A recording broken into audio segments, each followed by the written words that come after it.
Agora a gente vai falar sobre outs, ou seja, aquelas cartas que vão salvar nossa pele ou não.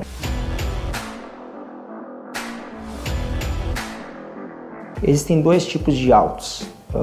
Normalmente na leitura tradicional do poker você não vai ver falando isso, você vai ver falando sobre outs. Mas existem dois tipos tradicionais de outs que tem que saber serem contados da forma correta, sob pena de custar muito dinheiro para nós a longo prazo. São os outs absolutos e os outs relativos. O que são outs absolutos e outs relativos? Vou falar um pouco sobre cada um deles, depois eu vou ensinar a calcular, que é barbada, é mais barbada do que o cálculo das pot odds.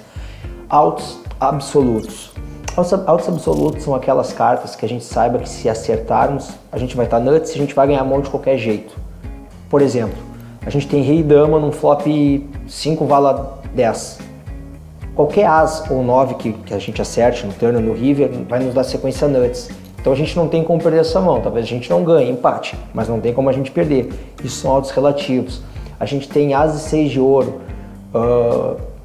Qualquer carta, tem 2 cartas de ouro no flop, qualquer carta de ouro que bata no turn ou no river que não sejam dobras, são outs absolutos. A gente vai ter flush nuts e vai ser o nuts o melhor jogo possível. A não ser, é claro, que existe uma improvável possibilidade de street flush, mas é outra história, a gente já começa meio que a ver a assombração debaixo da cama. Então o que são outs absolutos? A gente vai calcular outs absolutos quando a gente souber que se acertar aquelas cartas, a gente não tem como perder a mão, a gente vai ganhar. Ou, na pior cenário possível, a gente vai empatar porque o adversário vai estar nuts também. Agora a gente vai falar de outs relativos. Outs absolutos está ok, a gente já entendeu como funciona, são aqueles outs que se nós acertarmos as cartas a gente não perde a mão. A gente pode empatar, mas a gente não perde. Outs relativos é um pouquinho diferente. Vou pegar o seguinte exemplo. A gente tem 9 e 8 e no flop tem 2, 10 e vala. Quais são os nossos outs para sequência aí? 7 e dama. O 7 nos dá o nuts, então o 7 é um out absoluto. Agora a dama é um out relativo, por uma razão muito simples. Se o adversário tiver 9 rei ou rei as, ele faz uma sequência maior que a nossa. E isso custa muito dinheiro a longo prazo, calcular errado os outs. Às vezes os jogadores pegam e calculam outs relativos como se fossem absolutos. Acertam a mão e não conseguem largar. E o adversário tem um jogo melhor que o deles, como nesse exemplo que eu dei.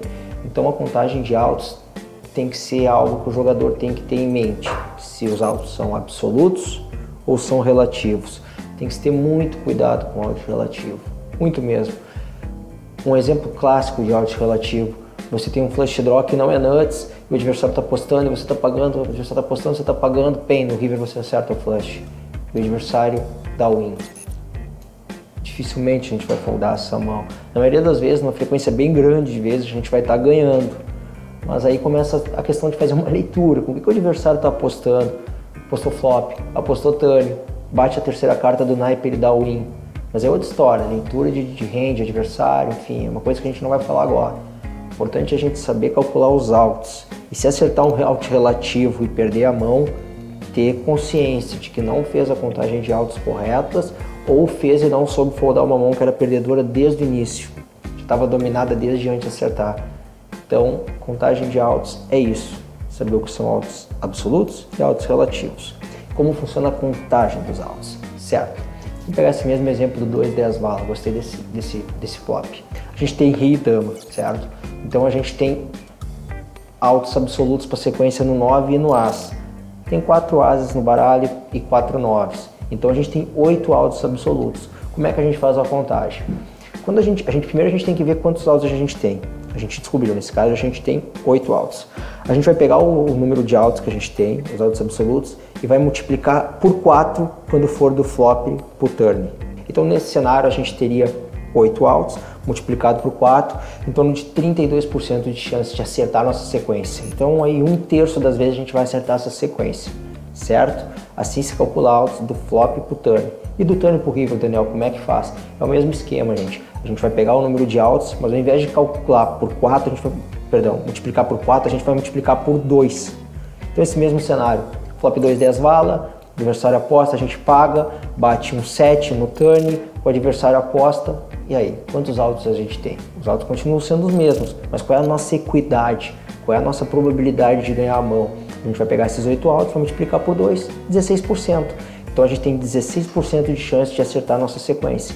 É que há um detalhe importante nessa mão. além desses 8 altos absolutos, o rei e a dama podem ser altos relativos. De repente o adversário está apostando com valete só, as e vala, vala 9, e acertar o rei e a dama são altos relativos. Por favor, não conte nesse cenário o rei e a dama como altos absolutos, porque vai acontecer situações que a gente vai colocar eles como absolutos e eles não são. Então nesse cenário a gente teria 8 altos absolutos para ganhar a mão e mais 6 altos relativos, as 3 damas e os 3 reis, certo? Perfeito? Espero que tenha ficado bem claro o cálculo de altos. É assim que funciona, a gente calcula o número de altos, flop turn multiplica por 4, turn river multiplica por 2. Espero que tenha ficado bem claro. Bora para a próxima.